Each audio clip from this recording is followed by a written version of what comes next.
the leak that shocked the nation late March. The country was already tense. With election season approaching and trust in institutions at an all-time low, anything could tip the balance. Then it happened. Breaking news flashed across every major outlet: a confidential Supreme Court memo had been leaked. Not just any memo, it detailed internal concerns about state-level interference in the upcoming election. It was the kind of explosive content that should never have seen daylight.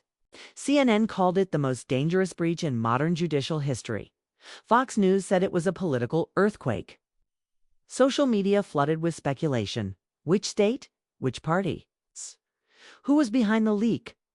Within hours, the political media circus was in full swing. Cable hosts dissected every sentence of the memo.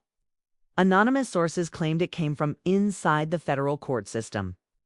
Others whispered that foreign intelligence may have been involved. But one name kept appearing on every panel, in every headline. In every whisper behind closed doors: Pam Bondi.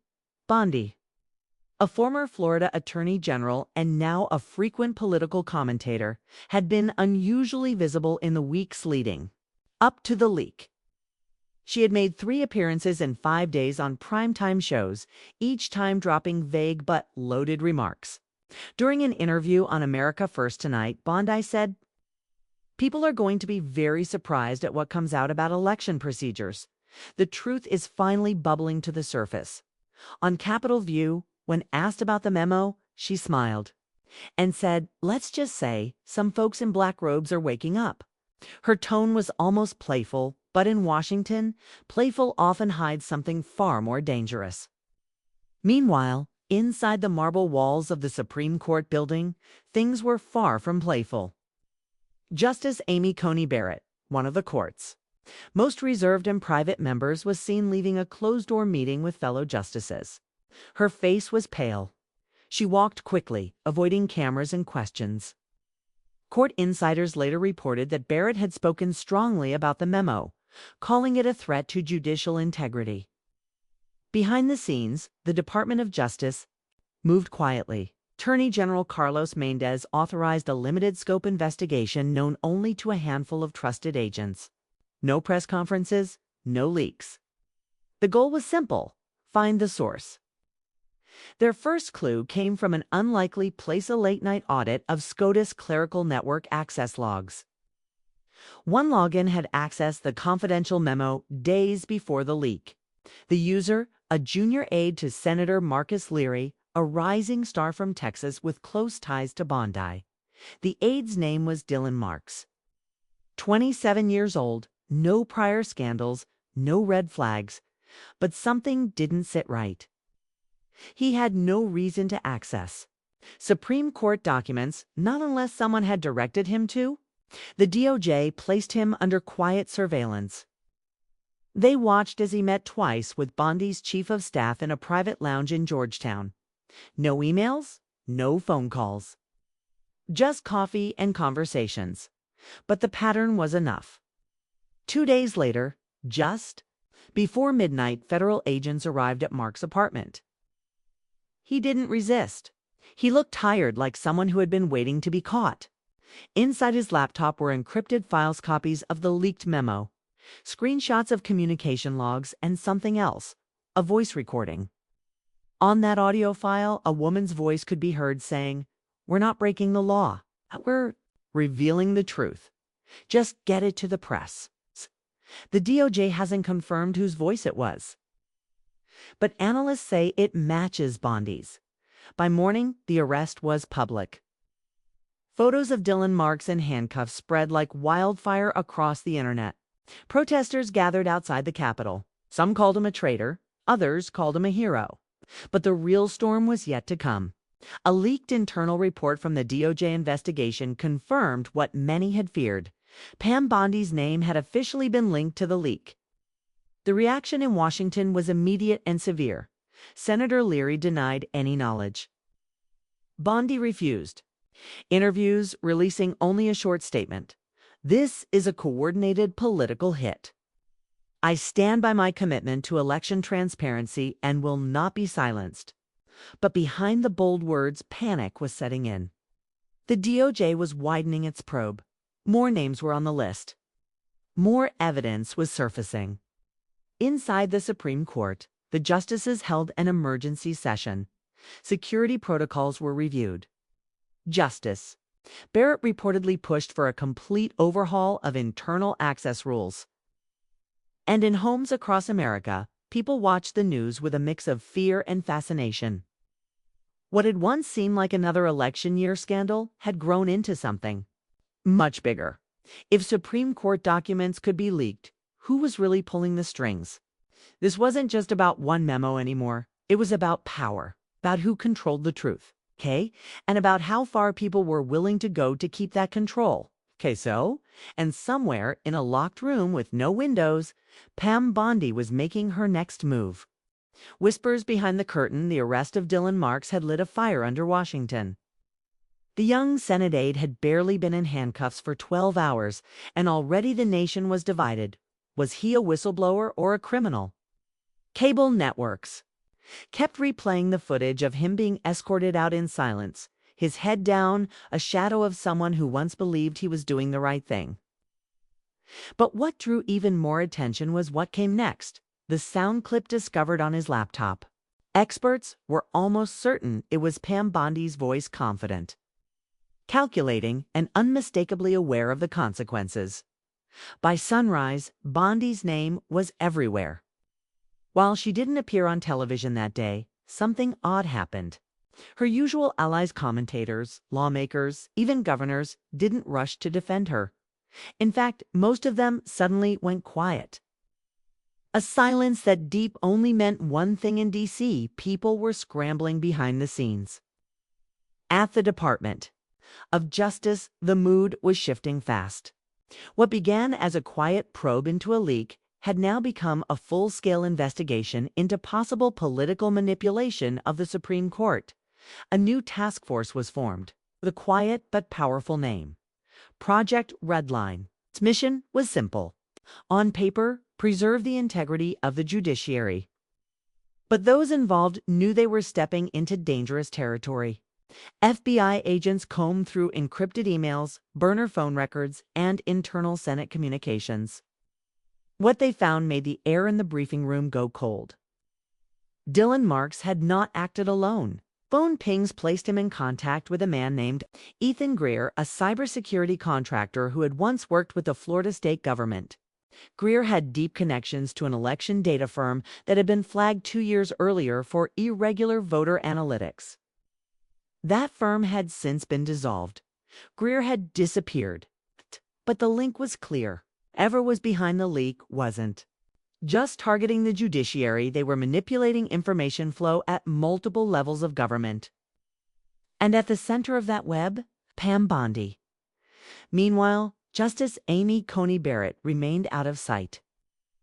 Reporters stalked the court steps. Protesters came and went. Barrett's aides denied any comment. But one source close to her confirmed she had been visibly shaken by recent developments. Some believed she suspected who was leaking information well before the news. Brokebutt had stayed silent to protect the court's image. Now, that silence felt like a risk she couldn't afford. Behind closed doors, she met privately with Chief Justice Roberts. No aides, no security detail. Just two legal minds trying to keep their institution from collapsing under the weight of outside pressure. "I think we've been compromised," she reportedly told him.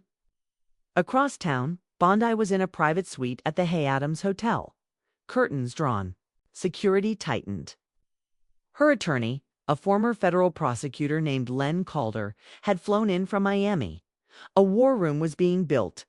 Media advisors, legal strategists, and digital forensics teams all trying to manage the growing fire. "Do not admit guilt. Do not explain anything," Calder told her. "We fight this by turning it political. You're the victim. This is a smear campaign."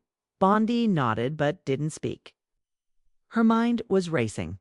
She had played in the shadows for years, strategizing, networking, nudging stories behind the scenes. But this was the first time she was truly exposed. And if the DOJ found out what she really knew about the 2020 election, it wouldn't just ruin her. It could bring down half of the conservative donor ecosystem she'd helped build. In the early hours of the morning, while DC slept and news anchors rehearsed their talking points, the DOJ quietly subpoenaed 2 sitting senators. Their names were redacted from the public version, but insiders confirmed one was a high-profile member of the Judiciary Committee. The next day, a single camera captured footage that would dominate the news cycle. In a hallway outside a Senate Intelligence Committee meeting, Bondi was caught on a hot mic whispering to an aide, "Tell him not to flip. We still have leverage." That was all it took. The internet exploded. #leverage trended worldwide. Conspiracy theorists clashed with journalists. The left called it proof of corruption. The right called it edited propaganda. But one thing was clear to everyone now. Pam Bondi was not just a commentator. She was a key player in a much larger, much darker game. Back in the DOJ war room, Agent Rena Talbot stared at the web of evidence on the corkboard. "We're not looking at one leak anymore," she said to her team. "We're looking at a coordinated effort to control the highest court in the country." And somewhere in the chaos, one name appeared at the center of it. Allen, old friend of Bondi's. Now a Supreme Court insider with a sealed past and a lot to lose. The story was far from over. In fact, it was just beginning.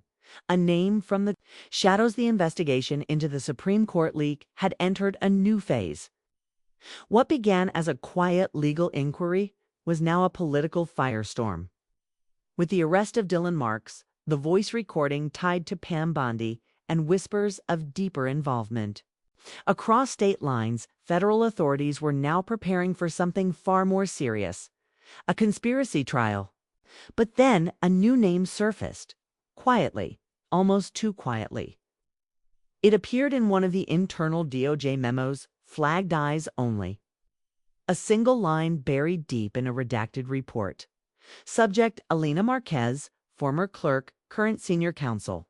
SCOTUS. For most people in Washington, Alina Marquez was a ghost. Not because she was secretive, but because she was invisible by design. For years, she had worked behind the scenes, shaping legal language, ghostwriting decisions, and serving as the quiet bridge between justices and the legal machinery around them. Her resume was spotless, her record clean, her loyalty undocumented.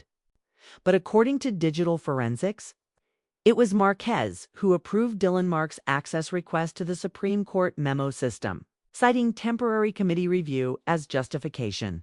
She had the authority and she had the timing. When the DOJ knocked on her apartment door, she wasn't surprised. "I figured you'd come," she said. Alina didn't deny the access. She didn't deny knowing Bondi either. "In fact," she said it openly, "Pam and I worked together once years ago. Nothing recent, but the agents weren't here for friendship history. They wanted to know if she had willingly opened a path for the leak." Alina paused before answering.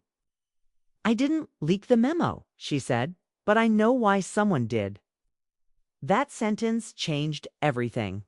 Alina requested immunity in exchange for information. After hours of negotiation, she handed over a file thin, unassuming but loaded. It wasn't about the leak. It was about Florida's 2020 state-level election audits, and how a private analytics firm named Civixon had been quietly altering audit reports, moving irregularities, adjusting turnout models, and scrubbing mentions of our 2-state absentee clusters. The founder of Civixon, Ethan Greer, the firm's top political advisor. Pam Bondi. Now, the picture was getting clearer. While the country had focused on national vote counts, Civixon had been working in the shadows to influence recount narratives at the state level. Alina had learned of this only a year ago, when a Civixon whistleblower contacted her after seeing her speak at a legal forum. The whistleblower had since vanished. Alina had gone to the Chief Justice in private. She wanted the court to be aware before another election cycle, but her warnings were buried. Her access was restricted. Her name was taken off to key case. Discussions. She was being shut out. That's when she took a risk. I gave Dylan Marks clearance because I knew he'd follow it. I didn't expect him to leak it. I thought he'd alert someone higher. Instead, he trusted the wrong people. Now, sitting across from federal agents, Alina looked tired, but not broken. I wanted the truth out, she said, but I didn't want this chaos. Chaos was exactly what followed.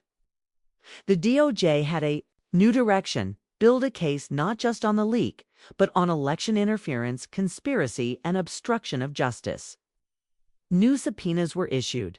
Surveillance was placed on former Civixon employees. Bondi's travel and bank records were pulled. And just as the legal teams mobilized, the media caught up. A leaked portion of Elena's testimony made its way to a journalist at the National Post. The headline was explosive. Supreme Court counsel ties Pam Bondi to election data tampering firm. Cable news anchors gasped on live air. Politicians issued vague non-committal statements. Some called it a hoax. Others called for immediate arrests. Back in her hotel room, Bondi watched in silence. She was surrounded by advisors, but none spoke. Her phone was buzzing nonstop, some calls from allies, others from numbers she didn't recognize. A few messages came with no words, just symbols, a scale, a gavel, burning flag, threats, warnings, or worse, reminders. She turned to her lawyer. It's her, Bondi said. Elena, I should have cut her out years ago. What do we do now? Her attorney asked. Bondi stood, looked out the window at the Capitol dome, and whispered, We fight back. This time, we don't play by the old rules. Later that night, a message was sent to a private encrypted channel. Its recipient, a political operative, known only by the alias Whisper. The message was short. Activate. Plan Meridian. Alina goes silent. The next morning, Alina Marquez didn't show up for her DOJ debrief. Her phone was off. Her apartment empty. A note was found on her desk, written in careful handwriting. I told the truth. Something happens to me, you know who to blame. The agents looked at each other. This wasn't a leak anymore. It was a war. The first casualty had just vanished. Live fire, the disappearance of Alina Marquez hit Washington like a thunderclap. One day she was a rising figure in the Supreme Court's inner circle, then gone. No traffic cams. No phone pings. No hotel check-ins. Only the handwritten note. Left behind, implicating Pam Bondi without saying her name. Inside the Department of Justice, a war room was activated. Red lighting. Silent alarms. Task Force Redline, now led directly by Deputy Attorney General Mara Ellison, was put on 24-hour alert. We're not just hunting for a missing person, Ellison told the team. We're trying to stop the collapse of trust in the judiciary itself. That morning, the director of the FBI held a classified briefing for the Senate Intelligence Committee. What he said behind those closed doors was never made public, but multiple senators left visibly shaken. One aide overheard a senior member say, "This is bigger than Watergate, and they're still hiding bodies." Panic had begun to set in, not the kind shown on television, but the cold, quiet kind that settles in back channels. Encrypted apps, and midnight phone calls between lawyers. Meanwhile, Bondi made her first public appearance in over a week.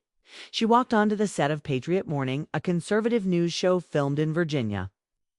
Wearing a crimson blazer and her signature calm, unshakable smile. The host leaned in. Pam, America wants to know what's the truth behind all of this. She nodded slowly. The truth, she said carefully, is that I have never leaked a document, ordered anyone to do so, or tampered with any election data. This is a political hit job, plain and simple. They're using my name because I challenge the establishment.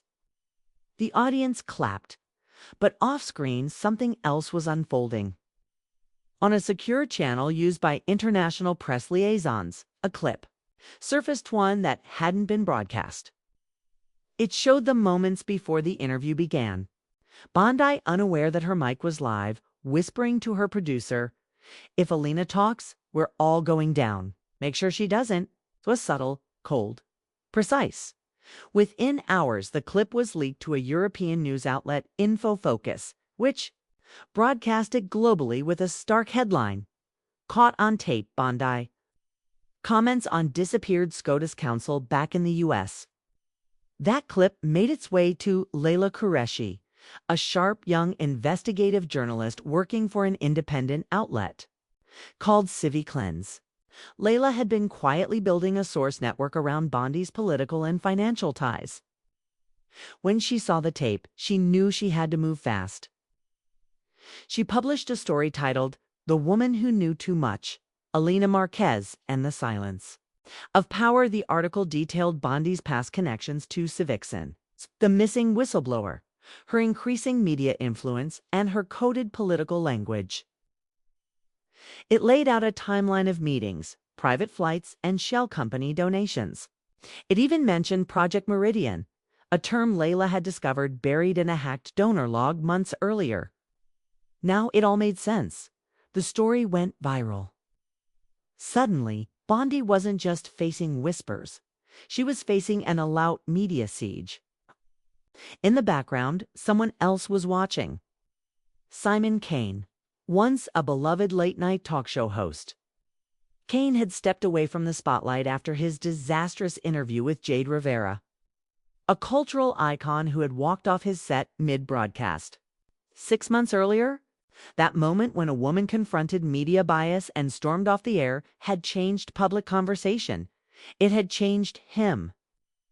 Now, he was quietly producing an investigative docuseries titled The Deep Court, aiming to expose hidden power dynamics inside America's institutions.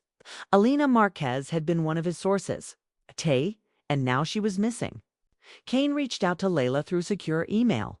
Together, they agreed to a joint broadcast, one night only. A live roundtable, no edits, no censorship, no spin. The idea: bring together 3 whistleblowers, a former DOJ investigator, and Layla herself, to lay out what they knew on live television. But the network that agreed to host it, Channel 7 News, received a legal threat hours before airtime. The source, a private law firm tied to Senator Marcus Leary, Pam Bondi's longtime ally. "We've been warned," the producer told Kane. "If you air this, we're on our own." Kane replied without hesitation. "Good. That's where the truth lives." The broadcast aired at 9 p.m. sharp. Over 10 million people tuned in. Layla laid out the web of connections, election interference, financial trails, Alina's warnings. She even named Project Meridian as a covert operation aimed at controlling judicial decisions through outside influence and media manipulation. As the show reached its final segment, Kane looked directly into the camera. "To those watching, in power, if you think the truth can disappear just because you erase someone, think again. We are watching. And we will not look away." In the moments after the broadcast, a new message was posted anonymously on a deep web forum used by journalists and intelligence analysts. It read, "Alina is alive. She's under protection. But the next drop will end careers." The message was signed only "Shadow Witness." The story had reached a boiling point. What had started as a leaked document was now a live fire. And the next move would either save the truth or bury it forever. The enemy inside, 3 days after the live broadcast, shook the country. America woke up to 2 very different realities. In one, millions of viewers had just seen a journalist, a former DOJ agent, and a disgraced talk show host connect the dots. On national television, it exposed how the Supreme Court memo leak wasn't just a rogue act, but part of a deeper, darker strategy, Project Meridian, designed to manipulate legal rulings, silence dissenters, and control elections through covert influence networks. In the other reality, the one presented by government press releases and certain media circles, nothing was confirmed. There were no verified claims, ongoing investigations, and potential legal consequences for conspiracy theorists. Some outlets called it an organized disinformation campaign designed to destabilize public trust. Behind those headlines, real panic was unfolding inside the nation's capital. That morning, Deputy Attorney General Mara Ellison received an encrypted file via an old CIA contact.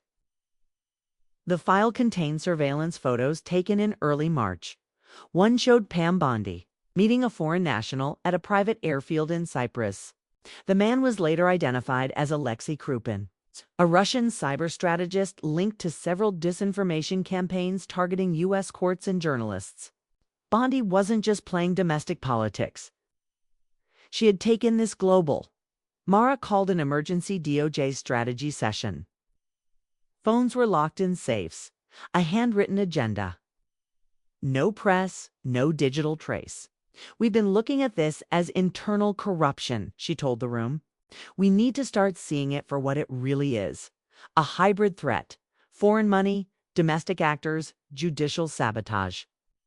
By noon, arrest warrants were drafted for 2 senior advisors to Senator Marcus Leary, both tied to foreign shell corporations. A grand jury was impaneled. But before the indictments could be served, the DOJ's encrypted servers went down, nationwide. All legal records relating to the Supreme Court leak, Civixon and Project Meridian were suddenly inaccessible.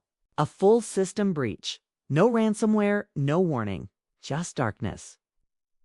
It was the single most sophisticated cyber-attack ever seen on U.S. government legal infrastructure.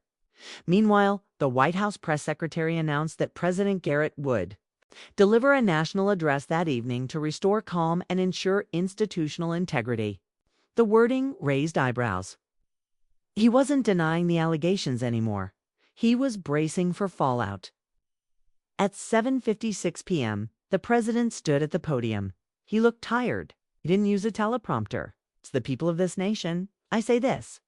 The courts are the backbone of our democracy. When they are targeted, infiltrated, or manipulated, we don't just risk a political scandal, we risk the collapse of trust in everything we stand for. He didn't mention Bondi by name, but he didn't have to. The next morning, Bondi's attorney issued a challenge. If the DOJ has evidence, let them prove it in court. Otherwise, this is a political witch hunt. Ms. Bondi will not be intimidated. But Bondi wasn't in her hotel room anymore. She had gone dark, no digital trace, no confirmed location. A private jet believed to be registered to a Cayman-based holding firm left Dulles Airport just before dawn. The pilot filed no return flight plan. Back at Civic Lens, Layla Qureshi sat staring at her laptop. A new file had just been dropped into her secure folder. It contained a chain of internal communications from 2020 emails between a Justice Department official, foreign political consultant, and a judge, a sitting Supreme Court justice. The emails were clear. The justice had known about Project Meridian, had accepted the leak. It benefited. Layla's hands shook. She checked the metadata, verified the IPs. The emails were real. Then came the final message. You've seen the outside. Time to look inside. Her screen flickered. A live feed appeared, surveillance footage from the inside of the SCOTUS conference room. The date stamp, 2 weeks before the leak. On screen, Justice Amy Coney Barrett was speaking to a man in a dark suit, voice low. If they come for Alina, we lose control. The memo must be contained. Bondi is already pushing too hard. The clip ended abruptly. Layla sat frozen. Barrett had known. She had tried to contain the damage, but how much more had she been involved in? Minutes later, her newsroom's emergency line rang. An anonymous voice said only, "There's one left. The one no one suspects. The one sitting on the court today." And then the line went dead. At the Supreme Court building, extra security was deployed. For the first time in history, marshals were ordered to monitor the movements of 3 justices, not to protect them, but to track them. Senator Marcus Leary issued a defiant statement. What we're seeing is an attempt to tear down the republic by turning public servants into criminals. I will not cooperate with this farce. But just hours later, one of his top donors was arrested at the Canadian border. In the trunk of his car were hard drives, a burner phone, and a flash drive labeled SCOTUS Meridian Final Phase. That flash drive contained a list of case outcomes years in advance, cases that hadn't even been heard yet. One name appeared at the bottom of the document. Justice Alina Dawson, silent, respected, unquestioned, until now. The leak wasn't just about election interference. It was about reshaping the law from within, and the enemy was already inside the court. The Court of Shadows Washington was no longer in damage control. It was in freefall. With the leak of the flash drive marked SCOTU's Meridian Final Phase, the truth was undeniable. Several future Supreme Court rulings had already been decided before the cases were heard. The document didn't just hint at manipulation. It confirmed prearranged outcomes, foreign influence briefings, and internal collusion. And at the bottom of that list was a name no one wanted to believe: Justice Alina Dawson. She was known as a moderate voice, deeply respected, rarely political in tone. In a court torn by ideological extremes, Dawson was supposed to be the balance, the center, the adult in the room. But now, her calm demeanor was under suspicion. The Department of Justice issued an urgent request to freeze all current court deliberations until Dawson could be questioned under oath. It was a historic and unprecedented move. But they were too late. At 6:34 a.m., Dawson left her residence, under federal escort, supposedly heading to a private meeting with the Chief Justice. Halfway there, the car made an unscheduled detour. GPS trackers were disabled, communications jammed. When the vehicle arrived at its destination, N Underground, parking garage near Capitol Hill, it was empty. No driver, no Justice Dawson. Only a single item remained on the back seat: a sealed manila envelope with 2 words written in blue ink: "I'm done." Inside the envelope were printed pages, copies of encrypted communications between Bondi's network and an offshore intelligence. From Arcana Group, a Luxembourg-based contractor specializing in public perception architecture. The files suggested Arcana had modeled public reactions to Supreme Court decisions months before they were even drafted. Dawson, it seemed, had been more than just a pawn. She had been watching the board all along. Whether she was a player or a prisoner was still unclear. The DOJ declared her a federal person of interest and activated Judicial Safeguard Protocol Alpha, a measure drafted after 9/11's but never used. It allowed for emergency suspension of certain judicial authorities in cases of national compromise. That same evening, a chaotic emergency session was held inside the White House Situation Room.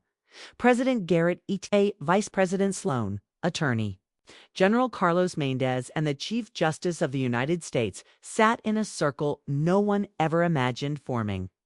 "We are in constitutional crisis," the president said flatly. The Chief Justice looked defeated. "We've lost the people, we've lost the court, and if we don't act, we'll lose the country." Vice President Sloan suggested forming a temporary independent tribunal to review all Supreme Court decisions tied to the leak. Garrett hesitated. "That looks like a coup," he said. "It'll look like we're rewriting law to fix law." But Sloan replied, "What's worse? That, or letting the world see our highest court collapsing in real time?" Outside that room, public outrage was reaching a boiling point. Protesters flooded Washington. Some camped in front of the Supreme Court steps with candles and signs. "Where is justice? No law without trust, and if they lie, we rise." Others were more dangerous. A group calling themselves Citizens of Truth attempted to breach a DOJ facility in Richmond, demanding the arrest of all traitors. In robes, militias circulated online maps of judges' homes. It was no longer just a scandal, it was turning into a civil fracture. Meanwhile, in a hidden bunker in Virginia, Layla Qureshi met again with Simon Cain. Both had been placed under federal protective detail after the last broadcast. But neither felt safe. "We've uncovered everything," Layla whispered. No one knows how to end it. Simon rubbed his eyes. Maybe we don't end it. Maybe we just survive it. Their conversation was interrupted by a message on Simon's encrypted tablet. Sender, shadow witness. Subject, last asset. The message read, I've reached her. Dawson is alive. She was working with Alina. There's one final message. If you broadcast it, or it disappears. Attached was a 9-minute video. It opened with Alina Marquez sitting beside Justice Dawson in a dimly lit room. Both looked exhausted, but clear-eyed. Alina spoke first. You think the court is a fortress, but it's a hallway. And every hallway has doors, some open, some locked, some hidden. I found one, and what I saw behind it changed everything. Dawson looked into the camera. We let them in. Not because we agreed, because we were told we had no choice. And now I'm done being silent. We were compromised. I was compromised. But I never forgot who we were supposed to serve. The final words were chilling. You cannot fix what's broken unless you show the cracks.